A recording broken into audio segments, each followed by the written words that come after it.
Everyone, कैसे हो आप सभी। तो मैं आज आपके साथ अपनी मैथ की स्ट्रेटेजी शेयर करूंगी, क्योंकि मैंने पिछली बार भी एनटीपीसी का एग्ज़ाम दिया था। तो मेरा मैथ्स में और रीजनिंग में बहुत अच्छा स्कोर आया था। कुछ मिस्टेक की वजह से मेरा एग्ज़ाम फाइनली सिलेक्ट नहीं हो पाई, लेकिन इस बार मैं आपको आपके साथ अपनी स्ट्रेटेजी शेयर करने वाली हूँ। जो गलती मैंने की है वो आप नहीं करें।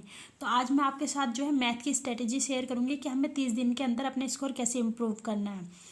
तो मैं आपको दिखाऊंगी। सबसे पहले तो मैं बता दूं आपको कि मैं मैथ्स पढ़ती हुई थी। इसका एनटीपीसी का मैंने इससे किरण पब्लिकेशन की बुक ली हुई थी। मैंने ये आई थी, ये 500 समथिंग के करीब की थी, लेकिन मैंने बुक स्टोर पे से ली थी। तो मुझे पड़ी थी 400 525 इस पर प्राइस लिख रहे हैं, लेकिन 30% 20% अपने हिसाब से देख लेना। मतलब जैसे लगे आपको। तो 400 कुछ की पड़ जाएगी ये, जितना आपको डिस्काउंट मिल जाए। उसके बाद मैं बताती हूँ मैंने इसमें कैसे किया था।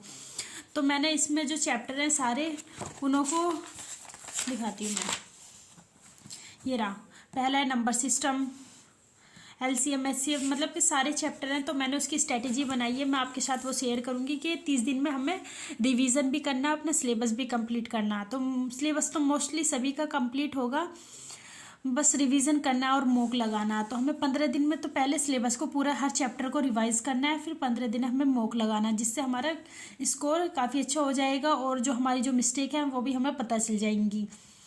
तो मैं दिखा रही हूँ आपको मैथ्स में मैंने 15 दिन की जो स्ट्रैटेजी बनाई है वो आप भी फॉलो कर सकते हैं। तो फर्स्ट डे में जो है मैंने मैथ्स का ये 15 डे का बनाया चैलेंज।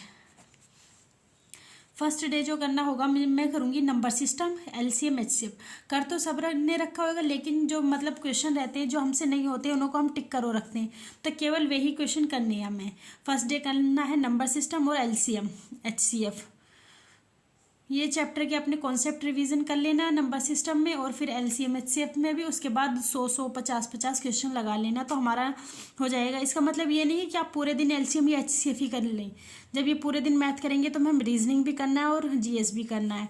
तो वही 2 से 3 घंटे में एलसीएम एचसीएफ कर लेना, और 2 से 3 घंटे में हमारे नंबर सिस्टम। फिर भी नंबर सिस्टम को थोड़ा ज़्यादा टाइम दे देना, एलसीएम एचसीएफ को थोड़ा कम भी चल जाएगा, क्योंकि नंबर सिस्टम जो है हमारा बहुत स्कोरिंग है। नंबर सिस्टम से हमारे 30 में से एवरेजली 2 से 3 क्वेश्चन तो हमारे आते ही आते हैं नंबर सिस्टम से। एलसीएम से हमारा एक भी आ जाता है, बहुत से टाइम ऐसा होता है कि एक भी स्किप हो जाता है। तो मैंने एक चैप्टर तो रखा है जिसमें हाई स्कोरिंग हो, एक जो नॉर्मल हो। तो फर्स्ट डे हमारा ये करेंगे तो हमारे 2 से 3 क्वेश्चन 30 में से हो जाएंगे। सेकंड डे हमारा सिंप्लीफिकेशन। सिंप्लीफिकेशन में से भी हमारे 2 क्वेश्चन तो आते ही आते हैं। इसमें से तो फिक्स रहता है, मोस्टली हर शिफ्ट में 2 क्वेश्चन तो आते ही आते हैं, जो कि बहुत इजी है। बोर्ड मास वगैरह का ये तो सब जानते हैं। तो थोड़ा सा प्रैक्टिस करके इसमें ज़्यादा टाइम नहीं लगेगा, लेकिन बस इसमें प्रैक्टिस का फंडा है सारा। प्रैक्टिस जितनी प्रैक्टिस करोगे सिंप्लीफिकेशन इतना ही आसान होगा। थर्ड आता है हमारा परसेंटेज। जो हमारा परसेंटेज क्लियर होगा तो हम रेशो प्रपोर्शन भी कर पाएंगे, डिस्काउंट भी कर पाएंगे, एलिगेशन मिक्सचर भी कर पाएंगे और तो फिर हम परसेंटेज में जो है हमारा आता है, परसेंटेज में मैं आपको बताती हूँ। परसेंटेज में तो हमारे 2 से 3 क्वेश्चन आते ही आते हैं, बिल्कुल फिक्स है, आते ही आते हैं। 3 क्वेश्चन भी हो जाते हैं और 2 क्वेश्चन भी हो जाते हैं। लेकिन परसेंटेज जो है काफ़ी स्कोरिंग है, तो इसमें बहुत सारे कॉन्सेप्ट है। सारे कॉन्सेप्ट जो हमारे परसेंटेज क्लियर होगा तो हमारे जो परसेंटेज है 4-5 चैप्टरों से हमारा मिला हुआ।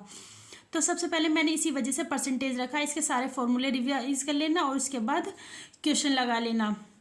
तो फोर्थ हमारा 3 डे में हमने 1 2 3 4 फोर्थ जो वे हैं चैप्टर हमने कंप्लीट कर लिए हैं 3 डे में। तो फोर्थ डे में पढ़ेंगे हम profit and loss. Percentage clear होगा तो प्रॉफिट एंड लॉस बहुत आसानी से हम पढ़ सकते हैं।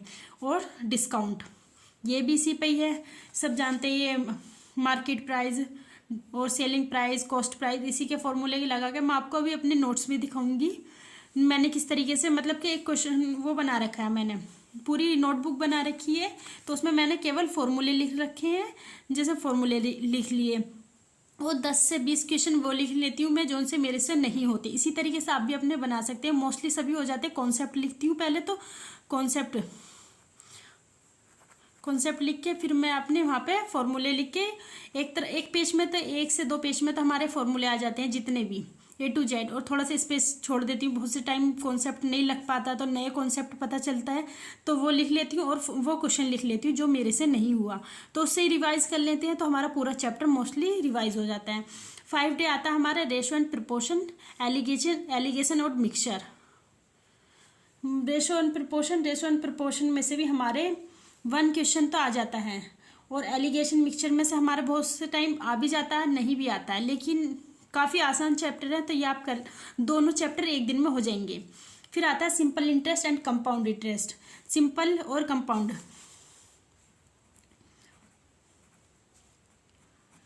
सिंपल इंटरेस्ट तो पूरा इसी फॉर्मूले पे टिका हुआ है, और कंपाउंड इंटरेस्ट भी आप जब जिस पर सिंपल आता है तो कंपाउंड तो सीख ही लेते हैं, ये तो बेसिकली है, हमने 9th-10th में भी पढ़ा होगा, सभी पढ़ते हैं। तो सिंपल और कंपाउंड में दोनों में से मिलके 2 से 3 क्वेश्चन आ जाते हैं हमारे। थर्ड आता है हमारा टाइम और डिस्टेंस, ये थोड़ा लेंदी भी चैप्टर है, बहुत से बच्चों की बहुत ज़्यादा प्रॉब्लम भी रहती है इसमें टाइम एंड डिस्टेंस में, तो मैंने इसको एक दिन दिया है पूरा, क्योंकि मैं भी काफ़ी इसमें रिवीजन करती हूँ, बहुत सारी गलतियाँ हो जाती हैं मेरे से भी। फिर आता है 8वें दिन जो है हमारा पाइप एंड सिस्टम, ये तो बहुत आसान है, तो इसके जिस दिन ये है तो उसके साथ एक मॉक भी लगा लेना। जहाँ पे चैप्टर जो है वो है बहुत आसान, वहाँ पे एक चैप्टर के साथ दिया हुआ है, तो वहाँ पीछे का रिवाइज करते रहना, पीछे का रिवाइज जरूर कर लेना। जहाँ पे 2 है उस दिन अपना पढ़ लेना, और जिस दिन 1 है उस दिन पीछे का भी रिवाइज कर लेना। जब हमारे एक बार पढ़ा हुआ होगा तो हम रिवाइज तो बहुत आसानी से कर पाएंगे। 9th डे जो है हमारा बोट एंड स्ट्रीम, ये भी एक है, क्योंकि यहाँ हमारा पीछे बहुत सारा सिलेबस हमने कवर कर लिया है, तो फिर हमें पीछे भी रिवाइज करना पड़ेगा। 10 डे जो हो जाएगा जिस दिन, तो हमें टिग्नोमेट्री और ज्योमेट्री, क्योंकि टिग्नोमेट्री और ज्योमेट्री सिमिलर फॉर्म में, तो दोनों को हम एक दिन में ही कर लेंगे। 11th मेंसुरेशन भी 2 क्वेश्चन तो आ जाते हैं। इसमें क्या है, सर्कल, गोला, शंकु, सिलेंडर, ये सब होते हैं, इसमें सारे ये आप पढ़ ही लेंगे। और इसमें प्रिज्म वगैरह, तो इसके पहले एक में फॉर्मूले लिख देंगे, फॉर्मूले लिख के इसके सारे कॉन्सेप्ट करके आप मतलब 2 से 4 घंटे में एक मेंसुरेशन का पूरा चैप्टर कंप्लीट हो जाएगा। इससे फिर एनटीपीसी के पीवाईक्यू लगा लो, एएलपी के लगा लो, टेक्नीशियन के लगा लो, जो भी रेलवे एग्जाम कंडक्ट करा रहा है आरआरबी, तो उसी के सारे एग्जाम के पीवाईक्यू लगा लो, तो हमारा पूरा चैप्टर कंप्लीट हो जाता है। और 12 जो आता है हमारा उस दिन करना है, हम 12 वाले दिन डीआई में जो आता है हमारा 4 to 5 क्वेश्चन आते हैं डीआई में। 4 to 5 क्वेश्चन आते हैं हमारे डीआई में। एल्जेब्रा से भी हमारे 1 क्वेश्चन आ ही जाता है एल्जेब्रा, लेकिन डीआई से तो डीआई को की प्रैक्टिस काफ़ी अच्छे से करना है डीआई, क्योंकि इस डीआई में हमारा आ गया है, डीआई में हमारे रेशो प्रोपोर्शन भी आ गया, परसेंटेज भी आ गया, प्रॉफिट भी आ गया, लॉस भी आ गया, डिस्काउंट भी आ गया, क्योंकि हमारा डीआई एक ऐसे चैप्टर है जिसमें बहुत सारे चैप्टरों का मिक्सचर हो जाता है। तो डीआई जब करना है पहले हमें ऊपर के ये चैप्टर जो है पूरे कर लेने। फिर 13 जो आता है हमारा पावर, ये तो आसान है, ये तो आप सभी कर लेंगे। इनके साथ ये बार वाली प्रॉब्लम भी जरूर सोल्व करना। फिर आता है एवरेज, फिर सीक्वेंस एंड सीरीज। 15 दिन के हमारे जो है ये 15 दिन में हम मोस्टली सारे 22 से 23 चैप्टर जो होते हैं मैथ के वो कंप्लीट हो जाएंगे। इसके बाद हमें करनी है रीजनिंग, और रीजनिंग भी करनी है और जीएस भी करना है। तो ये ऐसा नहीं है कि मैथ को ही सारा टाइम देते रहो, रीजनिंग और जीएस के लिए भी टाइम बचा के रखना है। और मैं आपको अपने नोट्स दिखाती हूँ, जैसे मैं नंबर सिस्टम देखो